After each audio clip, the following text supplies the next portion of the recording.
انجمن، کلبے، ادارے، مدارس، مساجد اور مختلف طبقے کے لوگ جو جاب کرتے ہیں، کام کرتے ہیں، محنت کرتے ہیں، خدمت کرتے ہیں، یہ سب کے سب 20 مئی کو اپنے آپ کو ووٹ دینے کے لیے فارغ رکھیں۔ یقین مانیے اس مرتبہ کا آپ کا ووٹ بہت ساری اہمیتوں اور بہت ساری خصوصیات کا حامل ہے۔ امید ہے کہ شہر مالیگاؤں کے، دھلیا کے، اسی طریقے سے گرامین کے تمام ووٹرز حضرات جمعیت علماء سلیمانی چوک کی اس دردمندانہ اپیل کو بغور سماعت کریں گے، اور ساتھ ہی ساتھ پوری اتحاد و اتفاق کے ساتھ، پوری یکسوئی یکجٹ ہو کر سیکولر امیدوار کو اپنی قیمتی ووٹ دے کر اسے کامیاب بنانے کی کوشش کریں گے۔ اللہ حافظ۔ کہ اس وقت مسلمانوں کو بیدار ہونا ہے، اور بیدار رہ کر کے اپنی جو طاقت ہے، اوڈ کی طاقت، اس کو استعمال کرنا ہے، اور صحیح طریقے سے استعمال کرنا ہے، اور 100% استعمال کرنا ہے۔ اس وقت جاگنے کا وقت ہے، غفلت کا وقت نہیں ہے۔ ہمارے اکابرین یہ کہتے ہیں کہ اگر ہم نے اس ملک کو صحیح رخ دینا ہے تو اس کے لیے اوڈ کی طاقت کا صحیح استعمال کرنا ہے۔ اوڈ کی طاقت ہمارے اس ملک کے رخ کو بدلے گی۔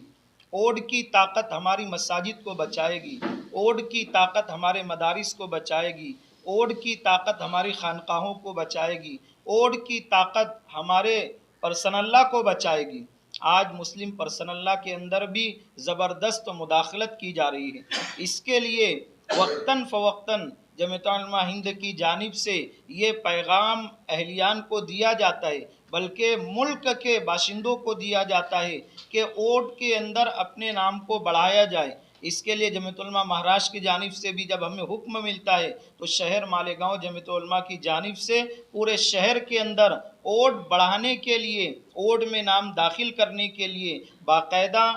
نکڑ کا جوڑ کیا جاتا ہے، لوگوں کو بیدار کیا جاتا ہے۔ اس کے لیے جلسہ کیا جاتا ہے، اپیلیں کی جاتی ہیں کہ جن کی عمر 18 سال کی ہو گئی ہو وہ اپنے ناموں کا اندراج کرائے، اپنی ووٹ کو بڑھائے۔ اس طریقے سے جو ہے تو پورے شہر کے اندر ہی نہیں، پورے مہاراشٹر میں ہی نہیں، پورے ملک کے اندر اس کی جو ہے تو ہوا چلائی جاتی ہے اور اس پیغام کو عام کیا جاتا ہے۔ اسی طریقے سے ہمارے اکابرین اس بات کو لے کر فکر مند ہے کہ جس طریقے سے ہم نے 18 سال کی عمر والوں کو یہ پیغام دے کر کے ان کے ناموں کا اندراج کرایا ہے، اب اسی طریقے سے ووٹ فیصد بڑھانے کے لیے ہم ان لوگوں کو یہ پیغام دیں کہ آپ اس موقع کے اوپر اپنی ووٹ کو ضائع نہ کریں، اپنی ووٹ کا صحیح استعمال کریں، اور اپنی ووٹ کو ایسے لوگوں کو دے جو ہمارے پرسن اللہ کے ساتھ چھیڑ چھاڑ نہیں کرتی۔ اس ملک کے اندر دو ذہنیت کے لوگ ہیں، ایک فرقہ پرست ہے، ایک سیکولر ذہنیت کے۔ ہم یہ نہیں کہتے کہ سیکولر ذہنیت والے بھی بہت اچھے ہیں، لیکن کہتے ہیں نا کہ جب دو مصیبت ہو تو بڑی مصیبت کو چھوڑ کر کے چھوٹی مصیبت کو گلے لگا لینا چاہیے۔ فرقہ پرست ذہنیت کے لوگ ہماری شریعت سے چھیڑ چھاڑ کر رہے ہیں، لیکن سیکولر ذہنیت کے لوگ جو ہوتے ہیں وہ ہماری شریعت سے چھیڑ چھاڑ نہیں کرتے، وہ ہماری شریعت پر سوالیہ نشان نہیں لگاتے۔ آج جو فرقہ پرست طاقتیں بی جے پی کی ہے وہ اس ملک کے اندر مسلمانوں کی شہریت پر سوالیہ نشان لگا رہے ہیں، اور آنے والے دنوں کے اندر وہ اس بات کی کوشش کر رہے ہیں کہ اس ملک کو ہندو راشٹر بنا دیا جائے۔ اس لیے ہمارے اکابرین اس بات کی کوشش کر رہے ہیں کہ بی جے پی کا جہاں امیدوار ہو، فرقہ پرست کا جہاں امیدوار ہو، اس کے مقابلے میں جو سیکولر امیدوار ہو ہم اس کو آگے بڑھا کر کے اس کا مقابلہ کرائیں اور فرقہ پرست طاقتوں کو کمزور کرے، ان کو شکست دے۔ مالیگاؤں دھلیا حلقے کے اندر جو ممبر آف پارلیمنٹ ہیں بھامرے صاحب، گزشتہ 10 سال سے اس حلقے میں وہ امیدواری کر رہے ہیں، اور اسی طریقے سے اس حلقے سے وہ ممبر آف پارلیمنٹ ہیں۔ ہمارے لیے وہ انتہائی ناکارہ ہے، اور ہمیں سبق دلانا ہے اس شخص کو، اس معنی میں بھی کہ لاک ڈاؤن کے اندر ہم جو تکلیف سے گزر رہے تھے ان تکلیفوں میں اضافہ کرنے والا شخص ممبر آف پارلیمنٹ ڈاکٹر بھامرے بھی تھا۔ جس وقت لاک ڈاؤن تھا ہمارے شہر کے لوگ بیمار تھے، مریض تھے، ان کو دواخانہ بھیجنا تھا، دھلیا روانہ کرنا تھا، یہی ممبر آف پارلیمنٹ بھامرے تھا جس نے شہریان کے ساتھ سوتیلا سلوک کیا اور ہمارے شہر والوں کو دھلیا نہ جانے دیا اور ان کا علاج نہیں کروایا۔ یہ ممبر آف پارلیمنٹ ہمارا ہمارا رہنما، ہمارا امیدوار ہمارے ساتھ یہ برتاؤ کیا ہے، اس لیے اس موقع کے اوپر وہ پھر ہمارے سامنے آیا ہے۔ ہم اپنی ووٹ کی طاقت کا استعمال کر کے جو سیکولر امیدوار ہیں، ہم اس سیکولر امیدوار کو جو اس کے مد مقابل ہے، جو اس کے مقابلے کی طاقت رکھتا ہے، ہم ایسے امیدوار کو ووٹ دے کر کے اور ووٹ کی فیصد بڑھا کر کے ہم اس کو شکست دیں، ہم اس کو جو ہے تو کمزور کریں، تاکہ ہمارے اس حلقے کے اندر بھی سیکولر امیدوار کی جیت کو یقینی بنائی جا سکے۔ 2024 کا پارلیمانی چناؤ دراصل اس ملک کو بچانے کا چناؤ ہے، اس ملک کے آئین کو بچانے کا چناؤ ہے، جمہوریت کو بچانے کا چناؤ ہے، فاسسٹ طاقتوں سے اس ملک کو اور اس ملک کے رہنے والوں کو بچانے کا چناؤ ہے۔ اس میں ذمہ داری ہر ہندوستانی کی ہے۔ بحیثیت قوم، ہم جب سے یہ دیش آزاد ہوا ہے، جب سے آج تک ہم مل جل کے رہتے آئے ہیں، ان طاقتوں کے خلاف اس چناؤ کو اہم مانا جا رہا ہے، جو طاقتیں آپس میں لوگوں کو لڑوا رہی ہیں، نفرت کا بازار گرم کر رہی ہیں، اور اس کے ساتھ ساتھ کہیں نہ کہیں مسلمانوں کو آئین کے ذریعے سے پارلیمنٹ میں قوانین بنا کر مسلمانوں کو نشانہ بنایا جا رہا ہے۔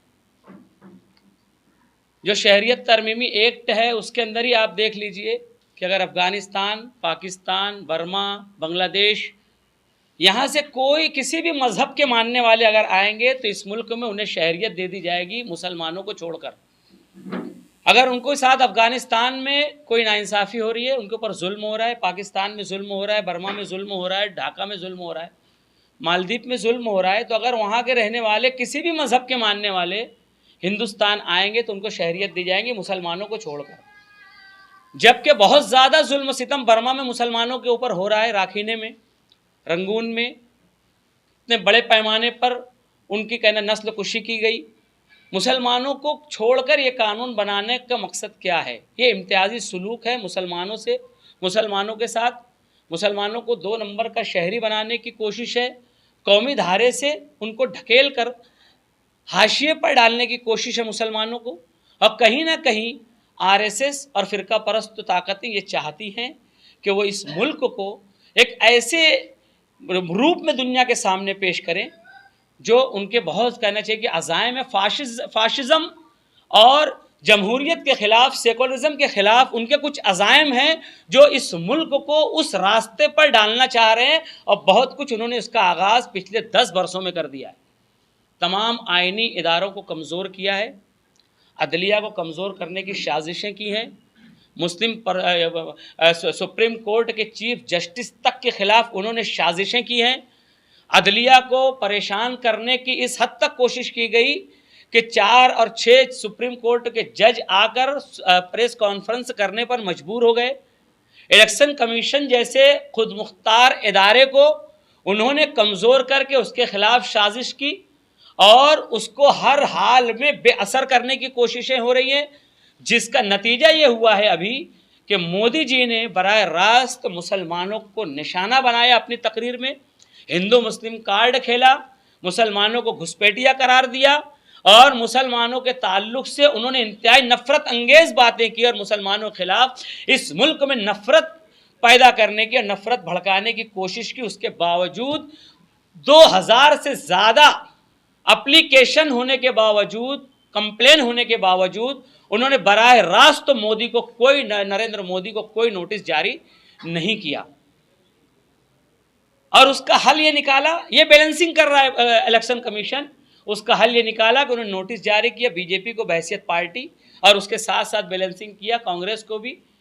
راہل گاندھی کے بارے میں نوٹس دیا، اور بی جے پی کو مودی کے بارے میں نوٹس دیا، جبکہ راہل گاندھی نے ایسی کوئی بات نہیں کی تھی۔ جس کہنا چاہے قانون کا النگھن مودی جی نے کیا تھا، ان کے اوپر کوئی بھی کارروائی الیکشن کمیشن کرنے سے مجبور نظر آ رہا ہے۔ کیوں نظر آ رہا ہے؟ اس لیے کہ اس آئینی